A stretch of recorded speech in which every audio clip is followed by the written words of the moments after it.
All the sharing's been done, right? Yep, it's all done. The sharing's been out there. All right.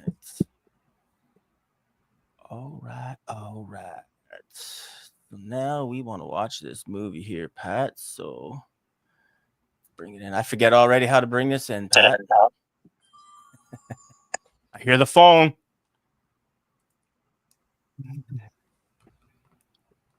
Where's that coming from? I can hear the phone. So here we go. Let's present this. Add this to stage. Where's that coming from? I can hear the phone. But so here we go. Let's present this. Add this to stage. Where's that coming from? I can hear the phone. But can you guys not hear the playback? Oh yeah, I can. Present this. Yep. Add this to stage. Where's that coming from? I can hear the phone. But can you guys not hear the playback? Yeah, I hear double speak. So that's coming. I think it's Mike's phone, maybe. Shouldn't be on anything else. No, we're good now. Where's that coming from? It's all good. I don't hear anything double. No. We're good now? We're good. Yeah. So as soon as you put the video up, it started doing it. Yeah. But I'm still hearing it on my end. We're good, buddy. I'm watching both. I know why. I know why. Because I had YouTube up on the other side. Yep, that's exactly why. You have to turn the volume off. Rusty. Buddy, it's been a long time. Ladies and gentlemen, welcome to Frontline Productions. Used to be known as Frontline Paintball Podcast, but we will be doing paintball content and we'll be doing airsoft content. So we renamed it to Frontline Productions. All of our airsoft stuff will be going through. So if you're looking through our catalogs and you want to see, hey, what's up? I don't want to get all confused. Go through the Haze, and that's where you'll see it. Because you know what? A lot of smoky things come through the Haze at the end of the day. So it has a few meanings to that title. So if anyone's wondering, they'll be like, I wonder what it means. Talk to us off stage, and we'll let you know what it means. It could be looking through a smoke grenade, and you see through the Haze, you see your enemy. It could mean anything, right, Pat? That's correct. Lots of meanings, lots of surreptitious speak, cloak and dagger, all that good stuff. But we got. Hold on. I've got this. Since we had a bad start there at first, right? But we're good now, Pat. This was from. I want to give a shout out to Mustard Tactical, Mike. You know him? Oh yeah, great dude. Yeah. Absolutely stud. So I was going around checking out some videos from last year's Gun Runner #1, and this was one of the action parts that I seen. I was like, I got to check this out. So I wanted to share. 30 minutes. Enemy? I can't tell.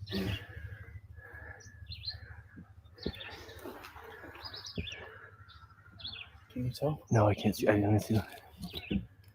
Oh yeah, no. Are they enemy? No, that's camo. It's camo. Okay. He's got woodland. Yeah.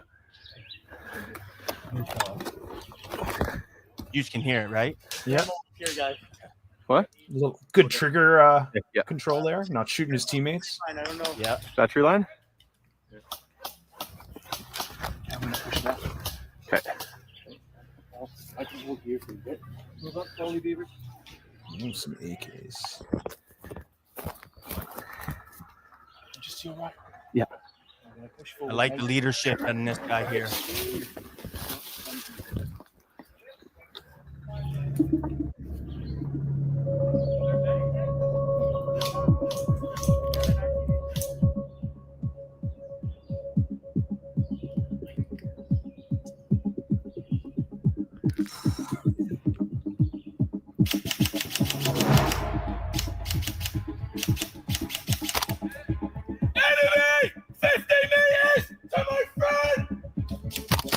I like that. Oh, Michael Knight.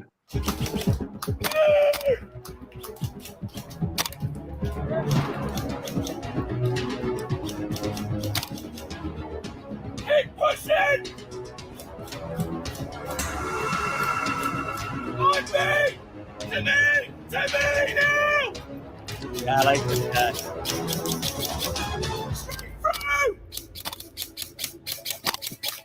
Got one. I'm moving! Cover! Move! Fight through!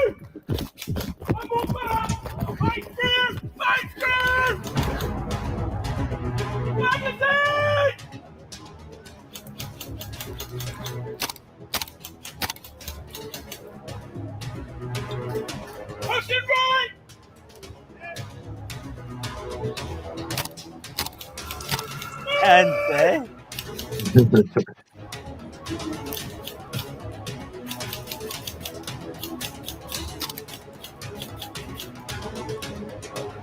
I don't know how many of them are dead in that bush. Stand by! Stand by! Covering! Exposed! Pushing them! Coming through! Those woods are fun. Yeah. oh yeah, those woods are amazing. They're definitely fun to go through and shoot. That's for sure. Yeah, so that was Mustard Tactical. So I got to watch the full video today, and it was a long one. I think it was like an hour and something long, or 45 minutes or something like that. But it was a good one. I enjoyed it. It definitely got me excited for this. Well, for next weekend, that's for sure. I was just like, okay, this is kind of because I'm loud when I'm out there on that field, right? Like you can hear me 100 yards away. And I was just like, man, I wonder if that's going to be, one of my downfalls. I wonder if it's more, quiet, more stealthy and what. So I'm going to find out. But seeing that there, I was just like, okay, I can go be me. Oh, yeah. That's what Airsoft's all about. Go be you. Yeah, 100%. Pat, did you want to bring us in, or do you want me to bring us in? What do you want to do? You bring us in. Go. All right. Okay, ladies and gentlemen, this is, like I was saying, this is episode number 1 of Through the Haze Airsoft podcast, and we are live tonight for 1 hour, maybe a little bit more, a little bit less. And I have my amazing co-host, as always, with me, Patrick McGoey, aka Mag Fed Tourist, and we have Mike Massicotte down below. And I pronounced that right, Mike, this time? Massicotte. Massicotte. Yeah. I was close enough. Okay. Next, the third time, 100% out the box, buddy. Also known as Magic Mike from Lightfighters, and he is joining us tonight to give us the rundown on his event that he has coming up next weekend, June 27th, at the compound here in Ontario, Canada, up in Minden. So, Mike, how's it going, buddy? Good, you? I'm doing good, man. Excited. As you can see, I'm a little nervous right now because it's been like a few months since we've been behind the mic and getting out here talking to everybody and getting things going. I had that little hiccup at the beginning because it's usually Pat that does all of that. But besides that, man, I'm doing good. I just went out, got all my food supplies and everything. Well, I'll find out by the end of this episode if I have enough food supplies for next weekend. Just been going, prepping over everything, trying everything on, making sure everything's fitting good, everything's where it needs to be, and I have everything I need for the weekend, and that's pretty much it. Pat? Yeah, man. Just surviving the week, the work week. Air conditioner blew up, so it's been a hot one, and just busy getting all sorts of stuff done, getting it ready for this coming weekend. Got our Airbnb booked, all that's good. Now it's just getting the gear already packed up and figuring out what I'm missing and how to prepare for my first 18-hour Milsim event. 16-hour. 16-hour, yeah. Yeah. My first 16-hour Milsim event. So I've never played a game that long really on the field. So I'm going to get the lowdown here. And you guys can get the lowdown too if you've never gone to an event like this, how to prepare yourself. And we can get all the story behind this event and what's leading up to it. So we got a series of questions all lined up and pre-prepared. So we'll start hitting those up. I kind of got a good segue to lead us in here. Mike, last time we were up your way, you guys got done battling an ice storm. Yeah. I noticed on the highway up there was a lot of cleanup. A lot of people from the community were coming out. Hydro One was way up there working to get things going. How's your field looking now, and how is it going to be ready moving forward for the event? Well, it was a solid 3 weeks of cleanup. There's still probably another 6 months. I would say we've been cutting all the dangerous trees down, cutting everything up, trying to free up movement in the woods, building new bunkers with stuff that's fallen. It was catastrophic to the field. We lost probably 350 to 400 trees, branches, shrubs, buildings, the roof of the church. It was absolutely devastating. When I first showed up after the storm, it was definitely heart-wrenching, not going to lie. But me and the boys, we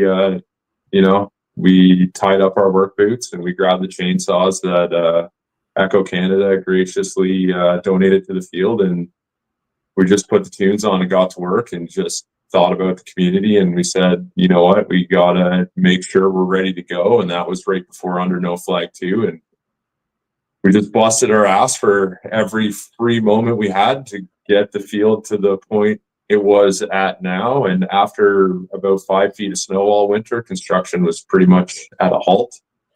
So we cleaned up, fired a bunch of buildings together, and we tied up our combat boots, and we got out for Under No Flag and shot each other, and it was amazing.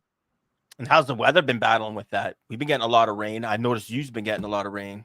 Nightmare amount of rain.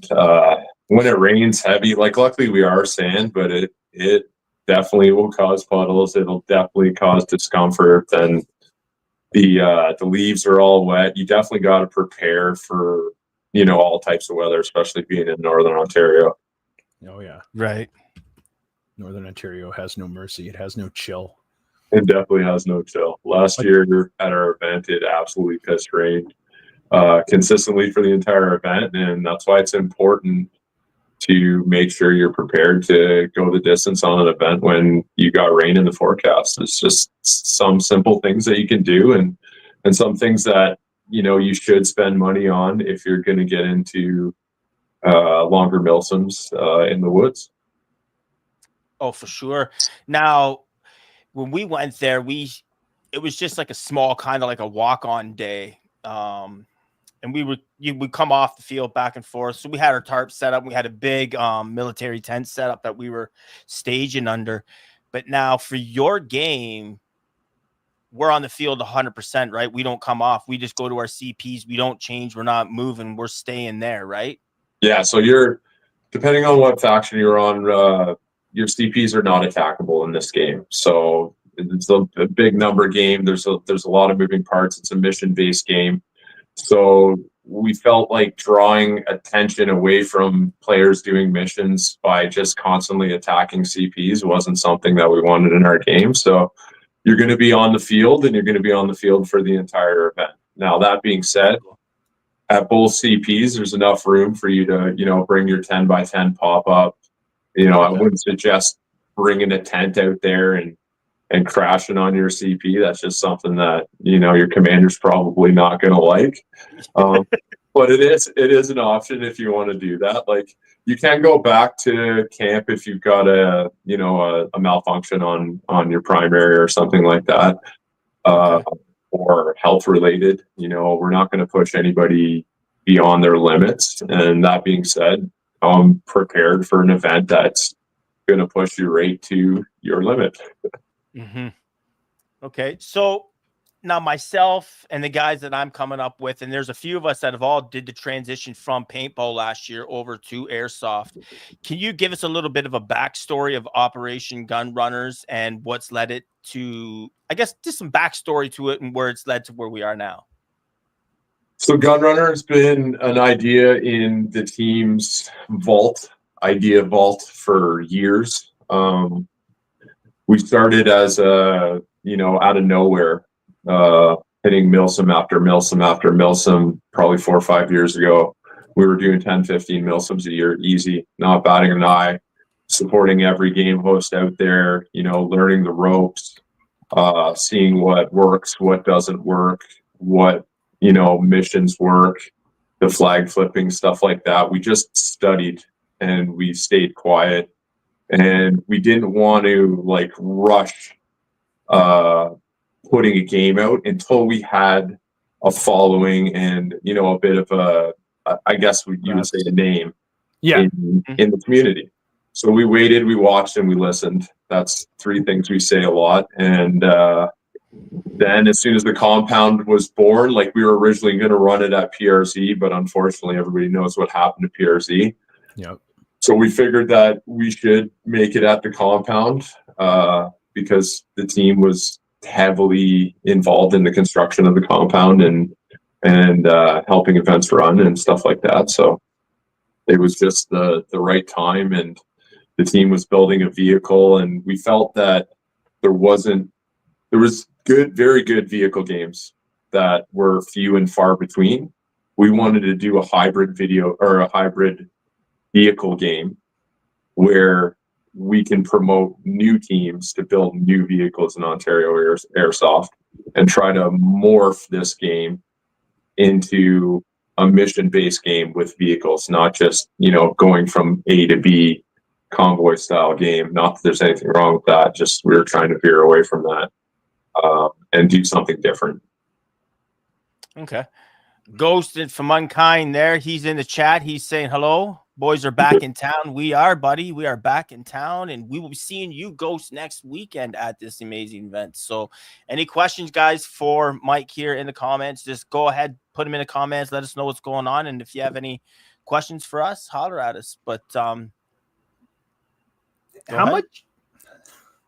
much of the narrative is player driven and how much is controlled by the game staff?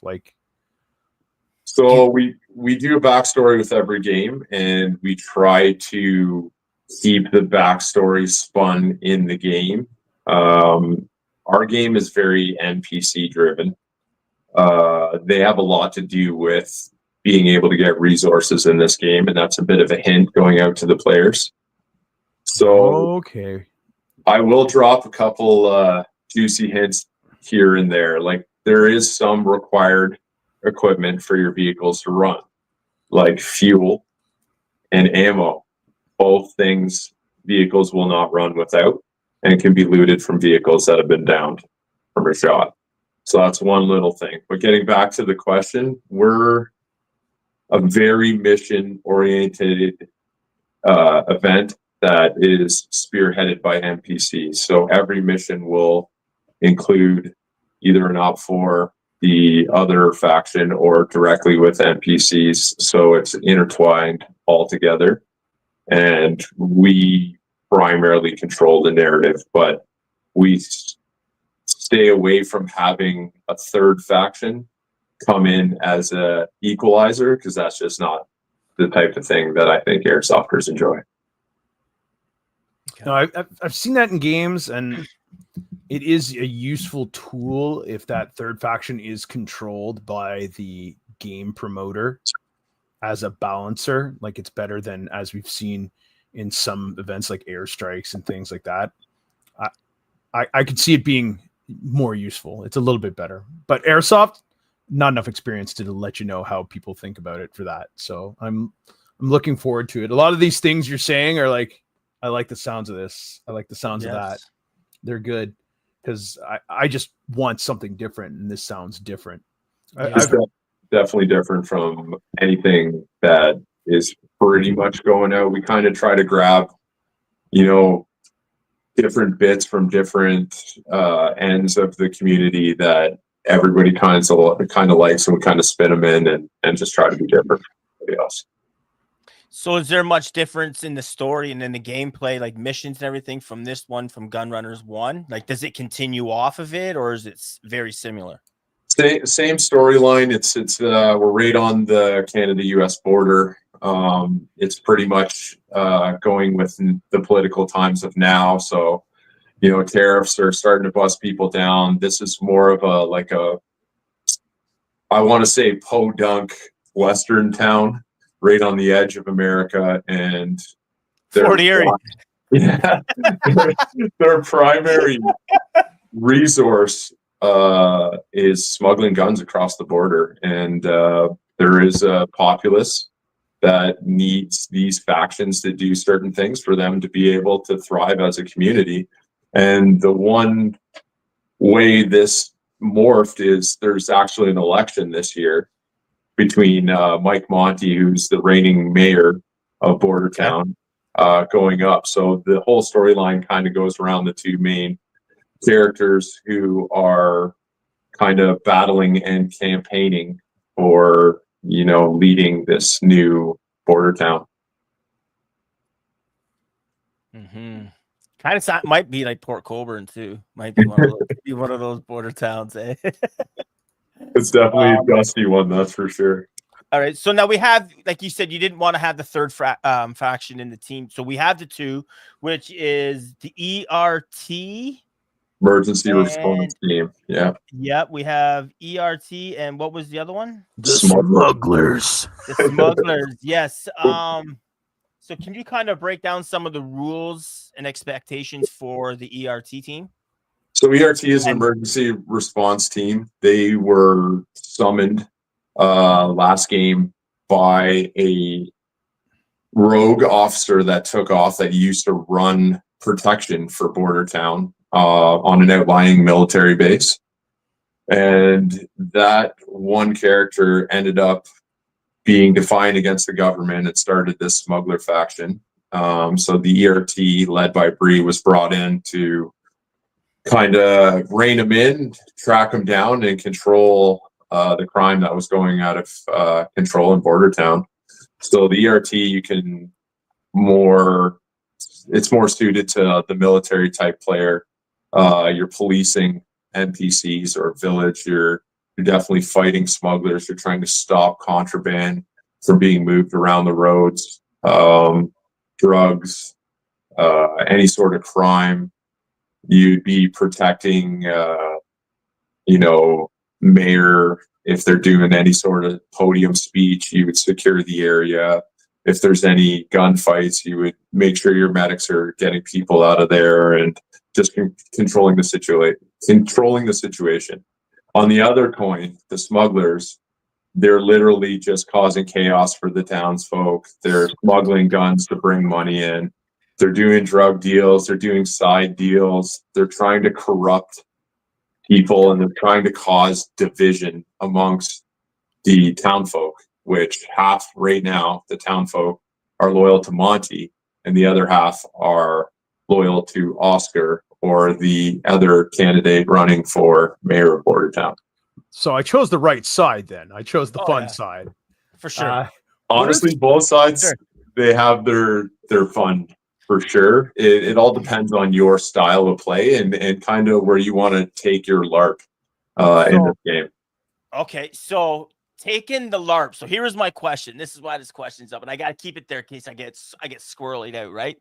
So in the LARP, like, are we looking at like stacks of money out there? Are we looking at some bricks? Are we looking at some drug dealers we got to meet up with and do some business with? Do we got to jack some vehicles and take them back to a chop shop somewhere? Like, what are we moving, like crates of guns? Can you give us any type of intel like that? Other than taking vehicles back to a chop shop, all of the above. Okay. They're taking them back to a chop shop. So vehicles. I'm curious, how many registered for this game? There at the beginning there was 10. I think we're down to 9 right now. Multiple tiers. Actually, sorry, we're at 10. Plus we have taxi service, and we have NPCs that will be driving vehicles on the roads as well. Vehicles that you can shoot. So now this taxi service, can I just jump into a taxi cab, and can you give me some more?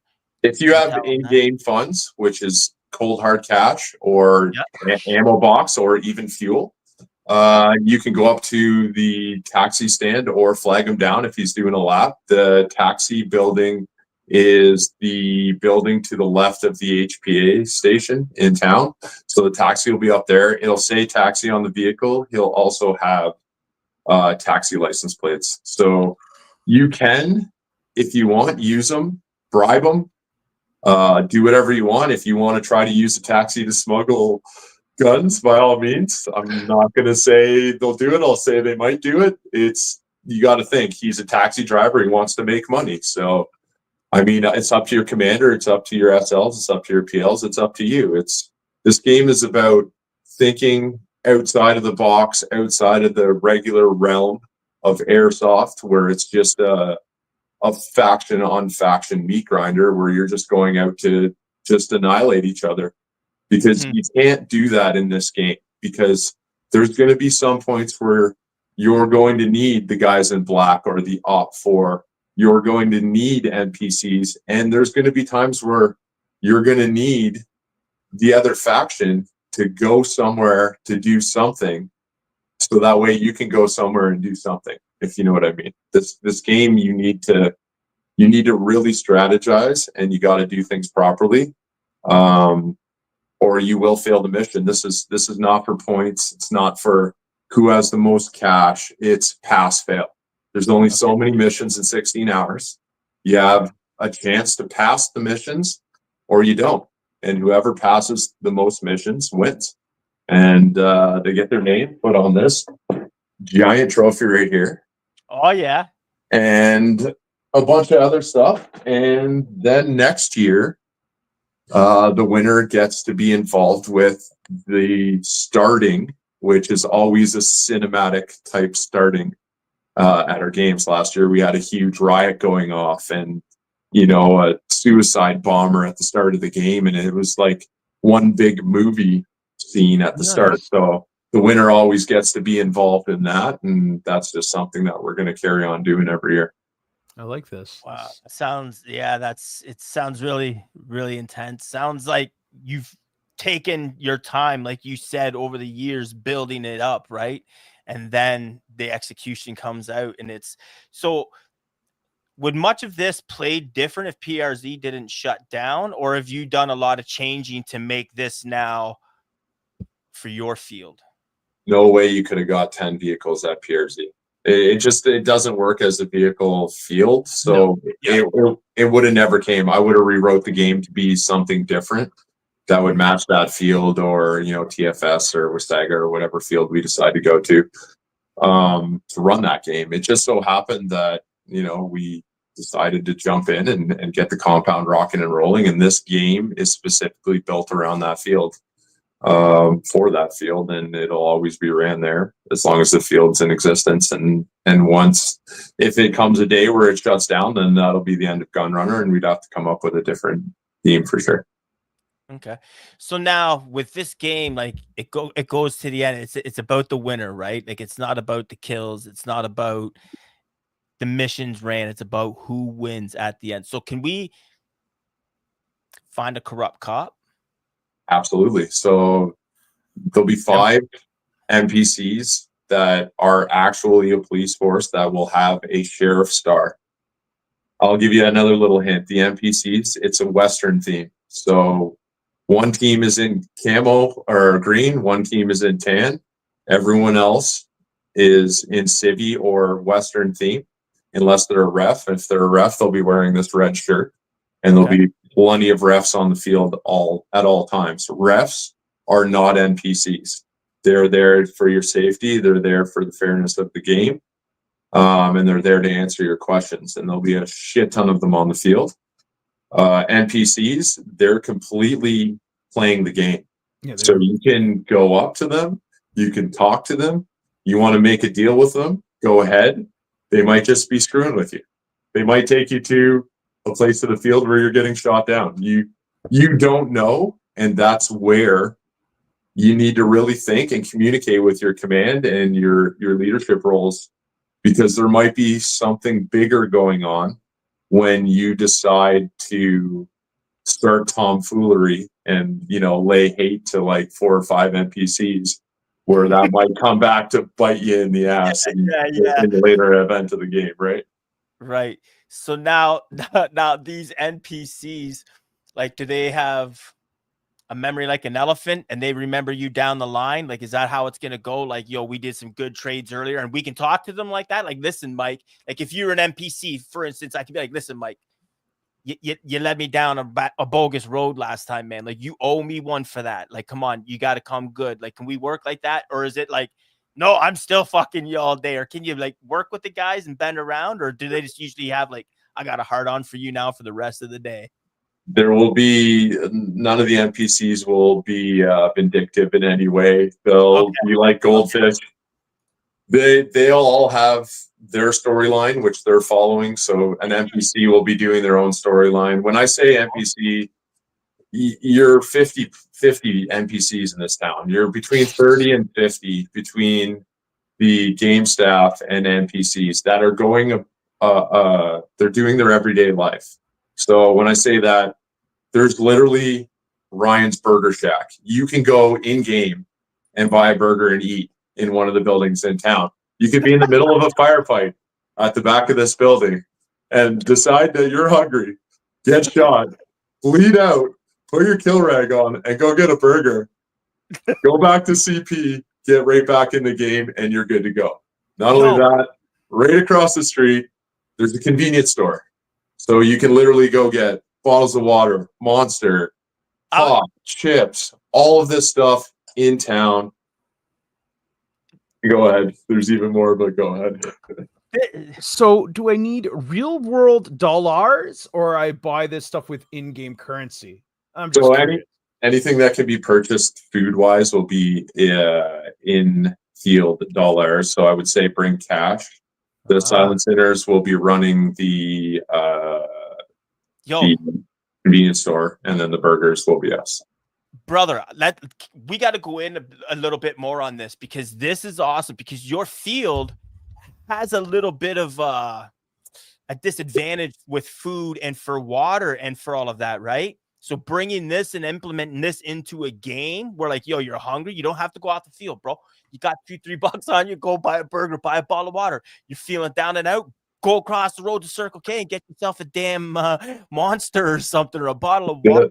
Like, that's awesome. And that's putting back into the community, right? Like, it's going right back into it. So who knows? Next year you might show up and there might be like maybe a couple seats in one of these places where you can get a burger and sit down and eat or something. With all the work you guys have been doing out there, I wouldn't be surprised that there's a gun tech probably on hand that's going to be sitting out there in the field somewhere, you know?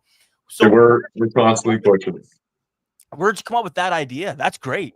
We did it last year and it was a huge hit. All the proceeds from the burgers are going to the Minden Community Food Bank as a cash donation. We're really, like, that area is just crazy hit hard. A lot of people need help, and we're just trying to push as much as we can. Every game, including ours, is food drive. We have a raffle. If you donate, everything goes to the Minden Community Food Bank. It's just something that we're really passionate about. We're really about our local communities and trying to help out any way I can. I just had to throw that plug in there because you brought it up.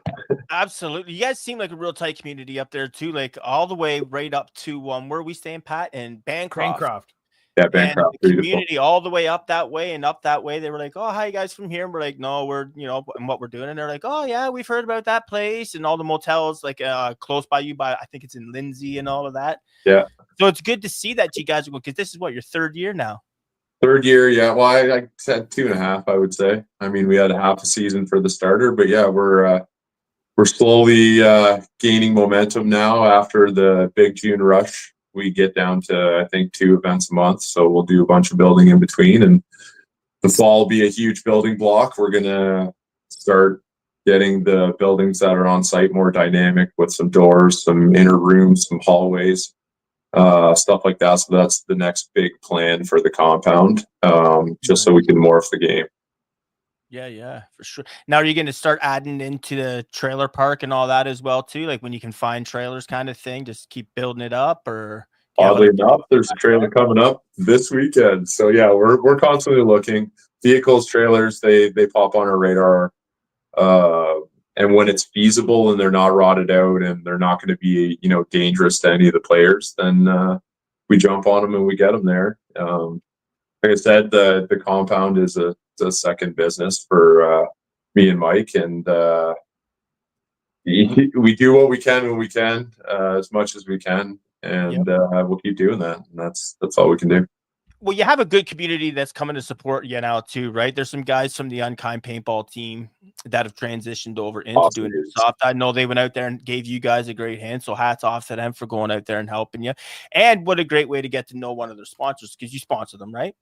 If I'm not mistaken, or am I screwing up here? I think. Oh no, yeah, AAC, yes, right? Yes, yeah, right? Action, yeah. Yeah, so it's good to see how, and they would have done it even if you weren't sponsoring them. They're just great guys like that, you know what I mean? But to see those guys are awesome. Show how right off the bat, like, listen, we told you we would help you out. Look at this condition, and we're driving in it to come help you. No, they're great guys. They're one hell of a team too. So I can see this being real fun for them coming out and experiencing this compared to what we were doing in paintball as well. But now we have this 16-hour game. We've got these vehicles out there that you've mentioned that are 9. We're down to 9 vehicles. We've got all of this. You said that we're going to be staying at spawn camp. How should we prepare, and what are some essentials that we should be bringing to this game to keep us going? So BBs, water, 2 important things. BBs, water, batteries, lights, flashlights for at night if you're not running nods. Definitely a poncho, rain poncho, and rain gear. Have that at CP because that's very important. Like I said, you never know what's going to happen with the weather. Under no flag, right at game start, a microburst. It was a terrible, terrible little storm, and like we were ready for it because we all had our ponchos. And I mean, you're going to want snacks to sustain you for 16 hours. Sure, you can go buy them. You can buy burgers and stuff like that. I would say, pack to make sure you're not going hungry and you can keep your energy levels up and you're definitely properly hydrated. Most people, they'll bring a jet boil and like a heated mug that they can make powdered coffee and MREs and stuff like that. They really get into it. That's a great idea as well, just to keep you on the field and out of the campsite. You just got to keep your energy levels up. It's a big field. It's a lot of varying undulations of land and hills, and with vehicles driving down the road, you're going to be running when you see them. So and it's a long day too, right? And it's a very long day too. So you got a lot to, like you said, to keep that drive going all day and all next. It's done at what, 3 a.m.? 3 a.m. Yeah, this is one thing that we argued back and forth about going to the 18-hour events, and we just feel like it dies off. Like 1-2 o'clock in the morning, you're fighting the same squad of guys, and it gets really repetitive, and then you have a high point of a game that just ends in some sort of a boredom. So we're trying to just cut it right at that peak where the nod guys get a bunch of time on their nods, and the guys without nods can get a bunch of game again. Like it's the sun's up till 9:30, 9 o'clock at this time of year, so you're going to be rocking. You're going to be pretty tired, I can guarantee it, with some of the missions we have planned. Oh, good. All the fuel canisters that are huge props in this game that are required for your vehicles to move, they're all full weight. Same with the ammo crates, they're all full weight too. You're not carrying anything empty. Everything here is real weight. You're gonna work for your win. You're gonna work for your commander. You're gonna work for your side. And that being said, another thing to stretch it out is the commanders. They need to give your squads or your platoons, forced rest. They need you to maybe go and hold down a F.O.B, which is available at one part of the field where you could, hold that and be in a defensive position and rest for an hour. It's all up to your commanders and your PLs at that point on how to maintain their people and keep their energy up for the entire event. Mm-hmm. I think we kind of went. Are there any specific gear recommendations you have or must-haves for surviving the full run? Rain gear, for sure. Proper foot gear. Just the running shoes I've seen last year were very disappointing. Do not wear running shoes to the compound. Could that have just been maybe some like guys that are used to playing indoor, maybe, or some guys that are just fresh coming out to check it out? Or it was an indoor group, very speed soft type masks, and I guess they weren't prepared. And we ended up giving them bags to put over their feet and their shoes to just keep them on the field. Like, if it rains, it will be wet. We are on a swamp. We're surrounded by swamp. You're going to be going through swamp to get around people at some point. You're going to want footwear that's going to make you comfortable throughout the entire event. So get yourself some Gore-Tex or some waterproof footwear. Change of socks. I don't go anywhere without a change of socks. Yeah, Very I had like important. 3 pair last Yeah, time. that's how I roll. Oh yeah, and Hiking boots, socks, lots of socks. lots of socks, hiking boots. You know, even some of my guys, they still put bags under their socks. They're old school, but anything to keep their feet dry. If I could find bags like that, I would too. Oh, yeah. I'm old school like that, man. I got no shame in my game. If I gotta wrap them like that, hey, yeah. Do you find there's a large like gap in airsoft between like the beginners, the intermediates, and like the hardcores? Like, do you find that gap is ever growing, or like? I think the gap's shrinking now. When Yeah? I first got in airsoft, there was the established teams, and then there was you, and you kind of had to find where you fit in, and you kind of started looking up to, you know, the more team type play, and everybody's matching and everybody's moving, they're all training together, they're all having a good time.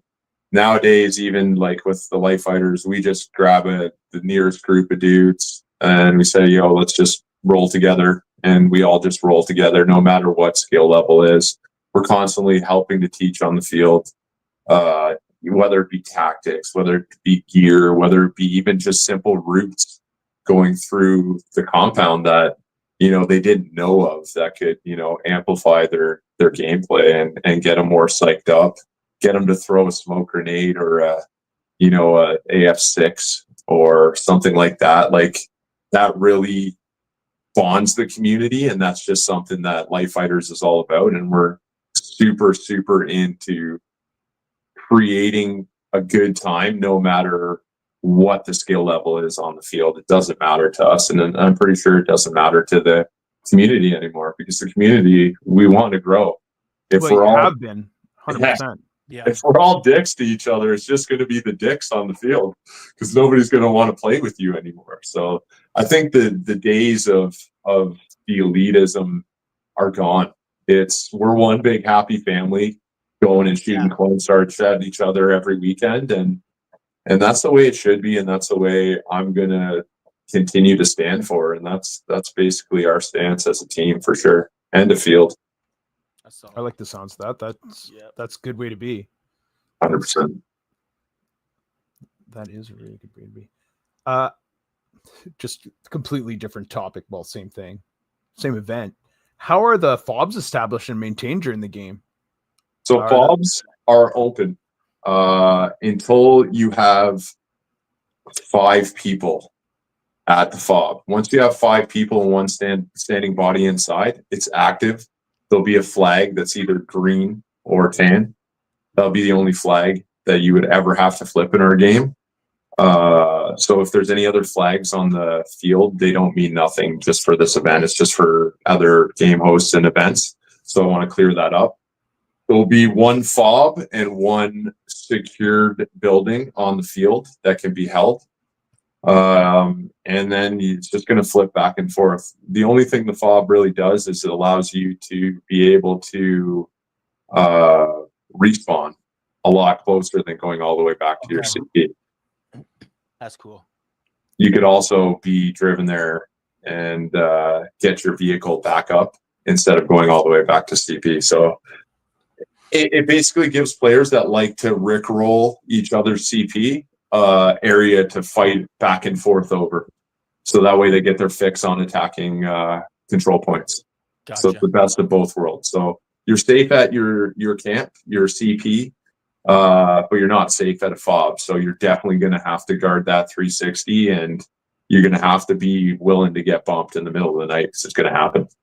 And just to confirm, that's 5 on the outside and 1 on the inside, right?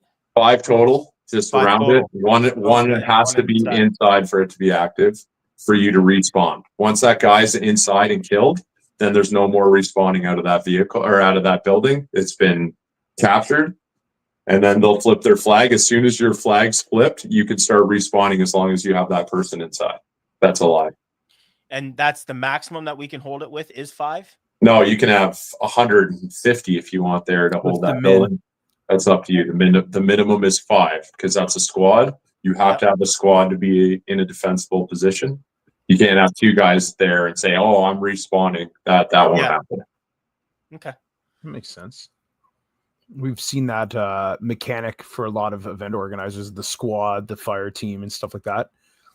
And I do like it. It is different, and I don't know, I like it. I think it makes sense. It works. It definitely goes towards the military simulation theme that we're going with. Now, we do offer single signups because we do find that if it's just squad only, that deters a lot of people that maybe don't have 4 buddies or just getting into the sport that don't have enough for a squad. And the last thing we want is to not have people to be able to enjoy gun runner. So when they come as singles, we'll throw them to the commanders. The commanders will squad them up, and Nice. they'll go have a good time, and they'll meet some new people. They'll probably learn some new do's and probably learn some new don'ts on tactics. And all in all, it should be a great experience either way. Yeah, we met some awesome people. We went to that like basic airsoft day, like kind of like a walk on. And we met some amazing people, and then we were like squatting up with them. We're like, "Yo, bro, come with us, come with us!" Like it was that Andrew guy. Andrew, yeah, he's a real cool cat. He was down to fuck people up. He was like, "Let's do this." Yeah. We just went on a wild mission on our own, and he was like, "Oh, let's go." It was good times. Yeah, good people. I find the community's very chill, very humble, very awesome. Great people. Can't say enough about how awesome our community is. Like, can't say enough. Yeah. What are some of the mistakes that you see some people coming into in these bigger scale Milsim games? And what can they do to like fix it, correct it, I guess? The biggest mistake we see is just coming unprepared, not drinking enough water, not eating enough food, not having the right footwear, definitely not having the right eyewear.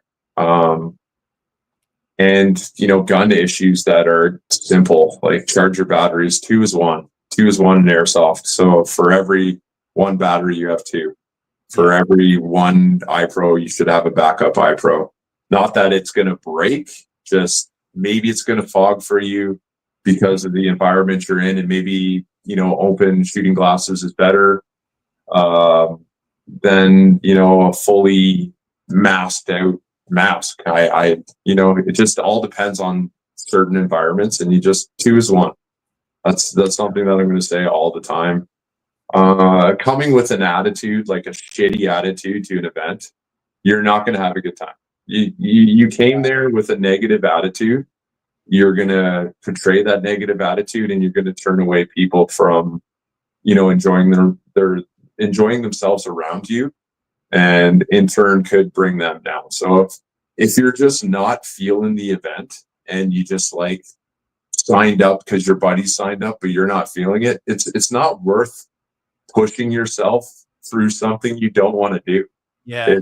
It doesn't make sense. You're not going to have a good time, or you may, and it may change your attitude. But I've just seen some people that are very negative, especially, pre-game or, after the first, hour or 2 of skirmishing. Just stow that shit and have a great attitude, and just know that you're out there in the bush having fun with your friends. That's it. That's all we're doing. Just keep that stuff at home. It's really hard on the game hosts as well, because when they see negative attitudes and negative groups, it portrays that they're not doing a good job. And in reality, they are. It's just, you came with a bad attitude and you shouldn't have been there. That's fair. 100%.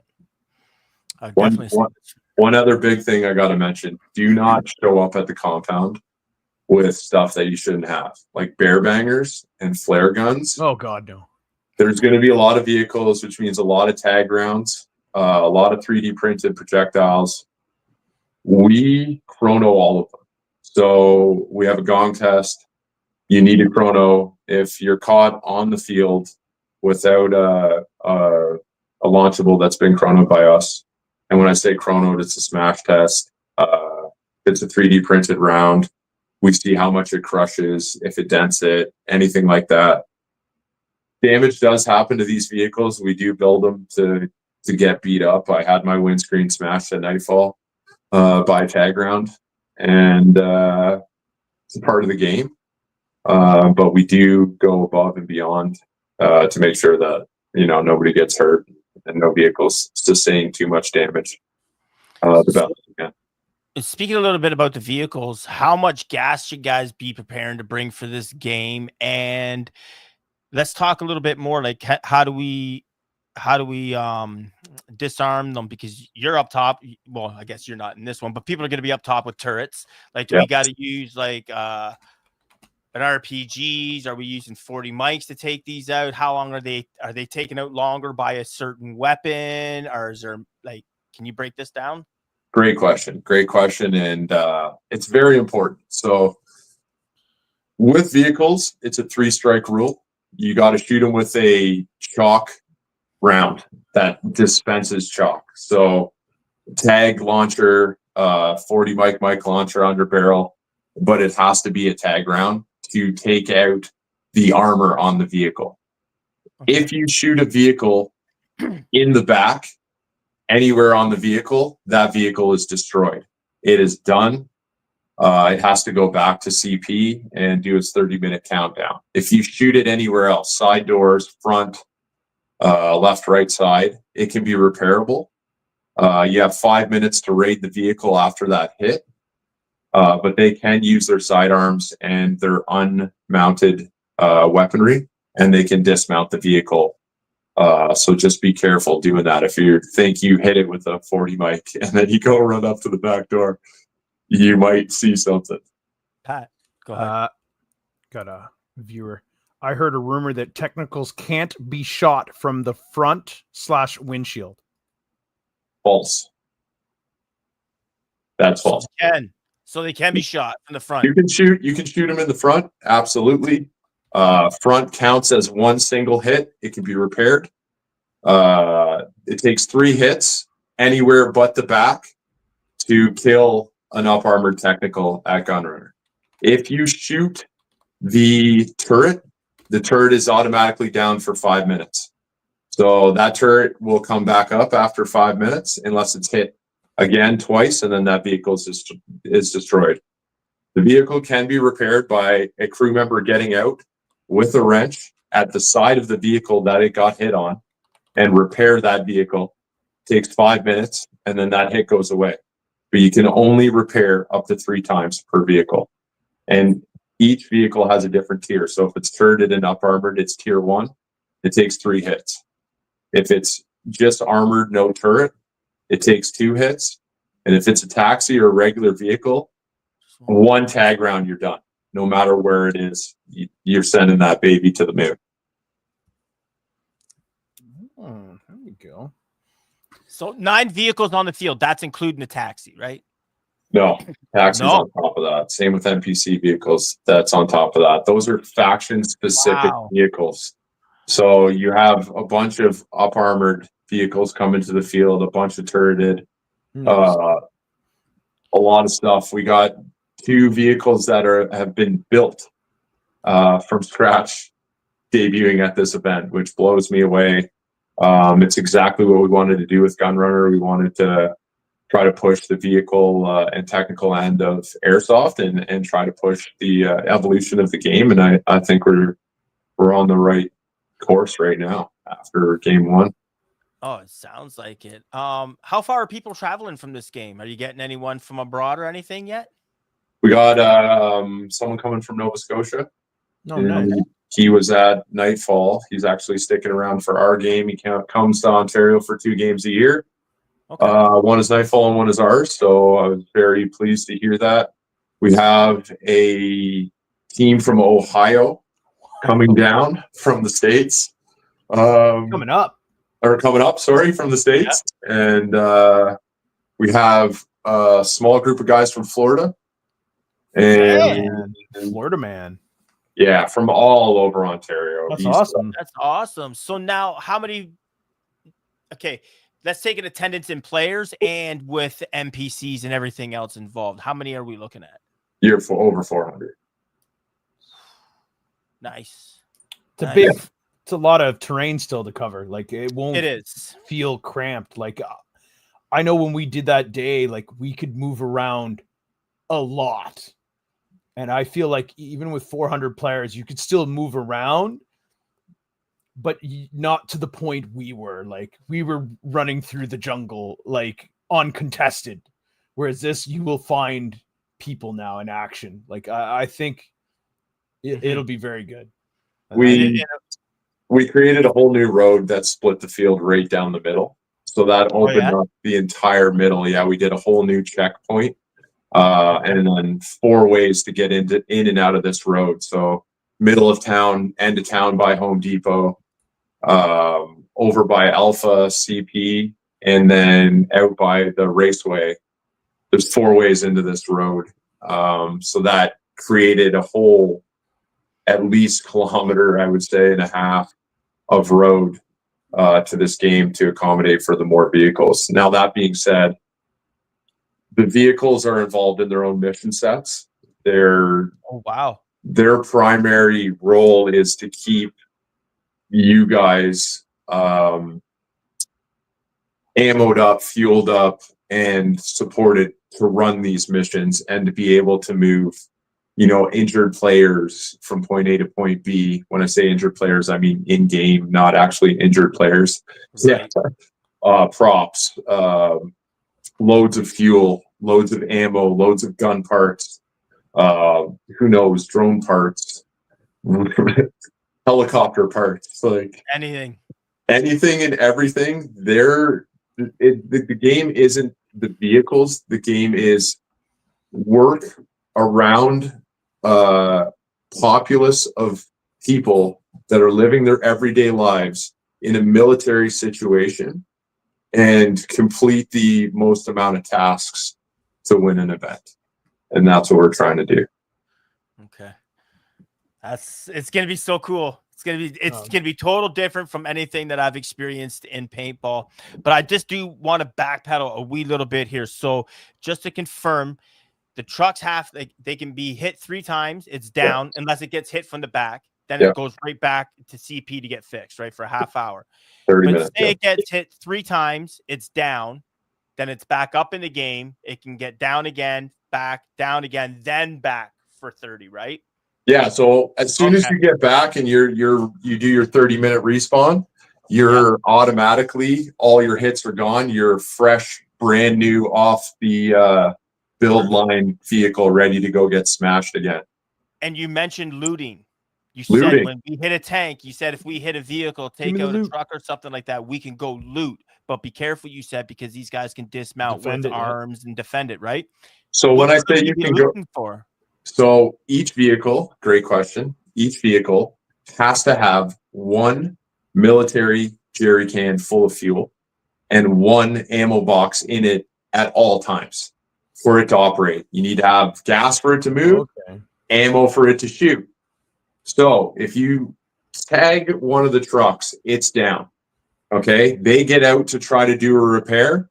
You've killed all the crew. You pop them all. So now within that 5 minutes of that repair, you can't take any of their stuff. You can only take the fuel and the crate and the ammo box. Now what you've done is that vehicle cannot move. It cannot move from its position. It has no fuel. It has no ammo.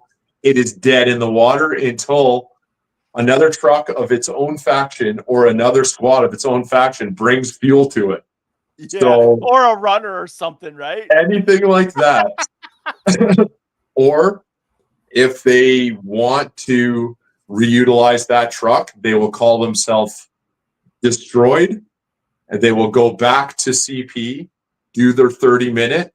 They'll take another fuel can and ammo crate from their CP, which now takes more resources away from that faction, because there's only so much fuel and ammo for this 16 hours. So you really got to think about what you're doing at this game. You can't just go out guns blazing without coming up with a tactical plan, because if you end up 2 kilometers at the other end of the field and it's your top truck, your top guns, they got cannons, they got everything on them, but they get raided and now they're stuck there. That just eliminates them for a huge part of yeah. what's going on. So your commander's got to worry about more than grabbing a couple slapsticks and stuff. Oh, That's crazy. man. Pat, what happens if they realize that that's happened and they create a roadblock up the road and you can't get through it for 4 or 5 hours? You're That's fucked. when you've got to demo that roadblock. Cut You your gotta losses. call in Yeah, favors. that's what I'm saying. Like that's the realism that I like about it. You know what I mean? It's not like, okay, you've just been sitting there for a half hour now. Okay, go back. It's like and restart. No, fuck that. You got to get him his ammo. You got to get him his gas because in real life he ain't getting out of there without diesel and without his damn ammo, right? So That's it. That's it. Get You 'em got back. you got to That's- really think about it. So my final question for you, I believe Pat might have one or two more, but my final question to you is creating this game and coming up with these ideas. Who's doing this with you? Like, how big's your team? We have 18 patch members, 2 prospects, and then a huge support system of other teams in the community that we play along with and train with, and shoot each other a lot. Any of the game specifics only stay within the Lightfighters themselves. Very limited stuff like will be replaced. Like we have Facebook groups and signal groups and all that stuff with the NPCs, but it's a small community and stuff gets leaked. So a lot of stuff is kind of prepared vaguely, and then we'll tighten things up right before the event. Last year went real well mission wise, so I think we got ourselves twice as organized this year, so it should be a lot more smoother. That's good. So do you find, like, how many events do you do a year? Just the one, or do you put on a couple? We're thinking about doing another one called Battle of Borderlands, or Battle of Bordertown, which is a quick and dirty kind of speed event, not speed soft, but speed event. We'll get into that going maybe a little later. It's just in the works right now. We're thinking about doing it in the fall, but right now we're putting all of our our thought into Gunrunner. That's good.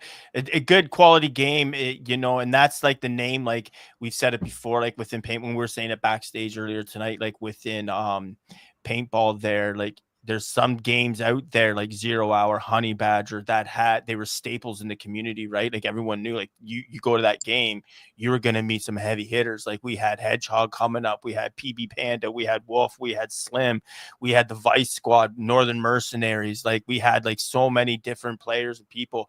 We had people coming from Poland, all over, you know what I mean? And New York, New Jersey, and to see them now starting to come out and play at your fields and coming up, like you got the Florida crew, you got these other people coming up, like that's just amazing to hear that and to see that you've got a good brand, a good name behind it, and you guys didn't rush it. Like there's some people out there that are doing events that are just rushing them just to have them, whether it's just for their own gain or whether it's just to give the community something. I'm not too sure.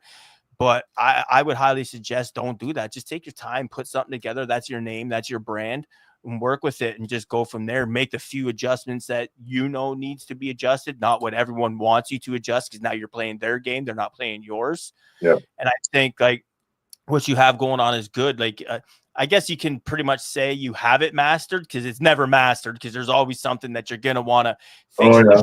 Switch it But up. it's at the point now that you've ran it a couple of times, you've got the size of the team that you have behind you. You can focus now on another one, because some people mess up that way too, right? Want to throw 2, 3, 4 events in a year, and it's just like, why aren't they working? It's just like, you focus on this first, get that to where it needs to be, then you start building your next one. And I like the way that you guys are thinking about doing that, not guaranteeing no dates yet on when it's going to happen. But by the sound of it, it is going to happen. And I wish all the best to you and the good luck to it, because by the sounds of what this game's going to be like, I'm going to want to come check something out that's maybe a little faster paced. I don't know if I'm good for the faster paced stuff anymore. That's why I'm liking Airsoft, because it's a bit low key, low back for me. So, but I'll definitely be there checking it out 100%. Nice. And I'll be seeing you next weekend. For sure. Pat, do you have any more questions before we go out? Had one more from Andrew Alliston, and I have a whole bunch of questions involving this. I'm going to ask another time, not tonight. I'm not going to keep you. What about chalk-loaded Nerf rounds? So he did reach out to me, and it has to mark with chalk.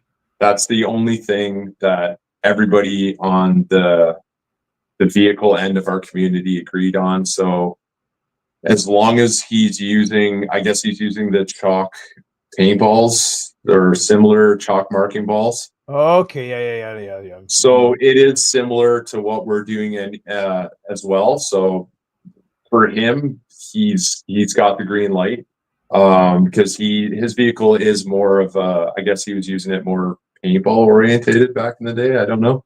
It's a new vehicle coming out to the game for the first time. I'm just meeting him for the first time. So I know he's from Commando Paintball. Commando Airsoft, because I played paintball at Commando. I have not played Airsoft there much, so my summer's been too busy for almost anything. I'm excited to see his vehicles, that's for sure. Yeah. I've seen pictures through the process of onboarding him and all that stuff. Great dude. Excited to see what he brings. And as long as it marks with chalk and it's not going to hurt, anybody, then it's a go with us for sure. Like I said, everything's cronied, 3D printed wise, Nerf wise. Everything's checked for dent and gong and damage and all that stuff prior to the game. So either way, if anything's unsafe, it's not going to fly. Well, you're not reinventing the wheel here. A lot of these devices have existed within forever action sports forever, like Metadyne launchers and everything like that. Forever, as long as I've played games, I've seen them. So he says, cool, good to know. There you go, buddy, helping you out. We're on Smugglers, go Team Smugglers. So help them out. Did we forget anything? No, just one more question. For someone attending Gun Runners for the first time, what's your number one piece of advice? Besides hydrate. We've already gone over hydrate. Hydrate. Besides hydrate, what's your number one piece of advice? My number one piece of advice would be basically come prepared to play the entire event with a good attitude and an open mind. There's going to be other players there that may not be as fast as you, may not be as athletic as you, as good as a shot. None of that matters to you. It doesn't matter to your game. It doesn't matter to your ego. Leave all of that stuff at the door. Just come to our event knowing that you're safe in a safe environment with a bunch of amazing people in an amazing community, doing amazing things, making great memories together. Be prepared to do that. If you have any questions, feel free to come up to any red shirt on the field at any time. We will help you no matter what you think that question is, whether it be a dumb question or not. No question is dumb. That's right. Feel free to just come up to me or any life fighter or anybody involved on the reffing end, and we'll gladly show you the ropes. We'll help you out in any way. There'll be multiple vendors there Friday and Saturday. And quickly, before we leave here, I just want to thank my sponsors too. Action Airsoft, absolutely. Black Blitz Airsoft, Army Issue, and Northern Mission, and Raven Evolution. Thank you so much for sponsoring the event, and there'll be a bunch of goodies for the end of the event. You have to stay the entire event to be involved in the raffle. And we've got some guns to give away and some cool prizes, and we look forward to having everybody there and having a great time. All right, so you got shout out to them. Now, is any of what about any of your sponsor teams showing up, coming to play? I know Unkind's going to be there. We're going to be battling against them. I think they're with the ERT, right? Yes. So is there any more big teams coming there? OMD, they'll most likely be there. OMD is actually the op for this game. Okay. They will be wearing black, and they will be shooting with you and against you, depending on what mission you're on. This year, we wanted to have a squad that's dialed in that will help elevate your gameplay during certain mission sets. And that's pretty much going to be the end of the explanation on what their involvement is. But yeah, as far as big names go, everybody's a big name in Ontario Airsoft. Everybody's team is awesome. They're all coming. Honestly, I'll have to get every you to team point that me, I know is coming, so it's going to be great. you'll have to point me out. I want to get a bunch of interviews done because we're going to be doing an after action report. So we're going to do it so obviously it's going to be, we're done Sunday morning. It's going to be the following week. We want to take our time, put some things together. We want to conduct some interviews, get some field action, talk to you, talk to a few other people, see how everything's just going, and put that together and compile it with our after action report. For sure. Got lots of great names for you to sit down and talk to that are really awesome dudes and women in this sport of ours. Right on. Good to hear. Good to hear. Well, Mike, it was a great having you here again, buddy. I'll see you next weekend, probably Friday. I'll come over, crony my guns up, and get them all ready for the morning and good to go. But I'm super excited, man. We're excited too. I'm just hearing how you were talking about all the role playing and everything like that. I could see Pat's face over there. I could tell he was getting excited too. So I hope everything goes good for you this week. Hopefully the week flies by for you. You get some dives in some pools or whatever. Do you do that when you're done work after you're done building someone's pool? Oh, no, I guess the water's not in it yet, is it? No, I do all the hardscaping, and I'm long gone by the time the liner goes in. Yeah. Or just try, but how is it? I built that pool in the back of that house. Yeah, that's as close as I get is the after picture. That's about it. Yeah. All right, buddy. Pat, you want to take us out, brother? Thanks for everyone for watching. As always, we love you guys. We do this for the community to share information and knowledge because knowledge is power. We'll be doing more stuff as we go. It's been a crazy winter, just super busy, but we're back doing shows, episodes. We'll get stuff to you as we can. We'll try to be a little more proactive in telling you guys when it's going to happen. We've had some technical issues. We'll take care of that, and we'll keep everyone in the loop. As always, we will see you on the front lines, and we'll see you out where the action is. Have a good night. Have a good weekend. Yeah, no, Mike, don't take off. We'll kick it for a couple seconds backstage. But yeah, Pat, like you were saying, sorry, everyone, have a good weekend. Is that what you're saying? Have a good weekend. Try to stay cool. Drink lots of water. See all of you ballers next week on the front lines. All right, take us out, Pat. Done.